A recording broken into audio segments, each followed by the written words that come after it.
पंडित जवाहरलाल जी नेहरू हमेशा ये बात कहते थे कि खेल को खिलाड़ी की तरह खेलें। खेल में जो खिलाड़ी की तरह खेलता है वो कामयाब हो जाता है, और जो अनाड़ीपन करता है वो खेल के मैदान में भी कमजोर रहता है और जीवन में भी कमजोर रह जाता है। इसलिए हमेशा स्पोर्ट्समैन स्पिरिट के आधार पर खेलों को खेलना चाहिए।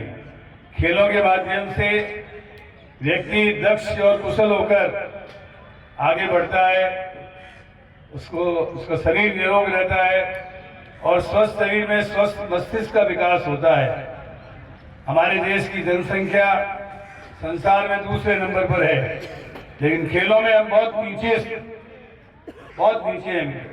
इसलिए मैं हमेशा कहता हूं कि स्कूल लेवल से जिस गेम को पकड़ो उसको यूनिवर्सिटी लेवल तक, हायर एजुकेशन तक जारी रखो, और जब तक गोल्ड मेडल नहीं मिले तब तक लगे रहो, जुटे रहो और लक्ष्य को सामने रखकर काम करो। विवेकानंद जी कहते थे, awake, arise and stop not till the goal is reached. उठो, जागो और तब तक मत रुको जब तक लक्ष्य की प्राप्ति न हो। लक्ष्य हमारा क्या है? हमें ओलंपिक में स्वर्ण पदक प्राप्त करना है। ओलंपिक में इसको सम्मिलित किया है कि नहीं तीरंदाजी है ना, तो फिर कोई दिक्कत ही नहीं है। हमारे यहाँ क्ले पिजन शूटिंग में डॉक्टर करणी सिंह जी बहुत भारत की कप्तानी की थी उन्होंने ओलंपिक में और कई बार मेडल लिए।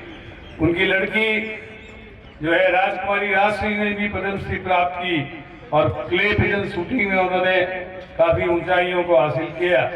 आज तीरंदाजी जो हमारे गांव-गांव में खेला जाने वाला खेल है, इसकी तकनीक, पहले तो हमारे यहाँ अच्छे तीर नहीं थे, तो अच्छे 3.5 लाख के तीर आप लोगों के पास में है और हर तरीके से वेल इक्विप्ड हमारे यहाँ आर्चरी है। इसलिए आप सब लोग इसका लाभ उठाते हुए निश्चय कर लें कि हमको केवल गुड नहीं, केवल बेटर नहीं, दी बेस्ट बनना है और अंतर्राष्ट्रीय क्षेत्र में अपना नाम कमाना है। देखिए, जो खिलाड़ी बहुत अच्छा होता है, स्वर्ण पदक प्राप्त करता है, राजस्थान सरकार उनको 5 करोड़ रुपए देती है। हरियाणा, उत्तर प्रदेश, बिहार, सभी राज्य जो हैं उनके ऊपर रुपयों की बौछार कर देते हैं, लेकिन कब होगी? जब आप दी बेस्ट बनेंगे। इसलिए आपको दी बेस्ट बनना है। मुझे याद है मेरा बचपन, हम लोग फुटबॉल खेलते थे। हमारे जो खेल शिक्षक है वो कहते थे, चलो 100 मीटर भी तुम दौड़ लो, 400 मीटर भी, रिले रेस भी आप कर लो, स्विमिंग भी, और उसके साथ लॉन्ग जंप, हाई जंप। हम डिस्ट्रिक्ट लेवल पे तो मेडल ले लेते थे, फिर कई लोग हम स्टेट लेवल पर पहुंच जाते थे, लेकिन नेशनल लेवल पर टाई फिश हो जाती थी और उसके बाद में ओलंपिक स्तर तक पहुंचने में बहुत दिक्कत होती थी। हमारे साथी एक मगन सिंह जी थे, वो फुटबॉल में लगे रहे, इंडिया के कैप्टन बने। तो कहने का मतलब यह है, एक खेल को पकड़ो, jack of all master of none. इसलिए एक खेल को पकड़कर अर्जुन की तरह अर्जुन को पूछा द्रोणाचार्य ने कि क्या दिखाई दे रहा है। उससे पहले अन्य शिष्यों को पूछा तो किसी ने कहा कि हमको पेड़ दिखाई दे रहा है, किसी ने कहा टेढ़ी दिखाई दे रही है, किसी ने कहा चिड़िया दिखाई दे रही है। लेकिन अर्जुन को कहा तो अर्जुन ने कहा, गुरुजी मेरे को चिड़िया की आंख दिखाई दे रही है, आप आदेश दो, मैं भी इसको, इस निशाने को अभी भेद कर देता हूँ। और उन्होंने जैसे ही आदेश दिया, उन्होंने निशाना साधा और चिड़िया नीचे आके गिर गई।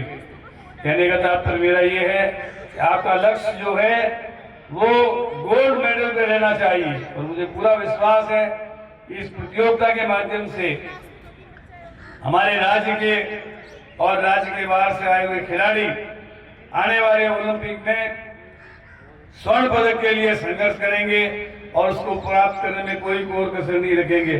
मैं सभी को अपनी शुभकामनाएं देता हूं और ये कहना चाहता हूं कि सर्वे भवन्तु सुखिनः, सर्वे सन्तु निरामया, सर्वे भद्राणि पश्यन्तु, मा कश्चित् दुर्भाग् भवेत्। आप सबका मंगल हो, सब सुखी रहें, सब निरोग रहें। और सबसे बड़ी बात यह है कि आप खूब मतलब टेंशन फ्री रहें, व्यस्त रहें, मस्त रहें, स्वस्थ रहें और उत्तरोत्तर खेल के मैदान में तरक्की करते हुए गोल्ड मेडल की ओर अग्रसर हों। इन्हीं भावनाओं के साथ मैं अपनी वाणी को विराम देते हुए अनिल जोशी को धन्यवाद देता हूं। उन्होंने, मैं कोई कार्यक्रम में गया हुआ था, इसका फोन आया कि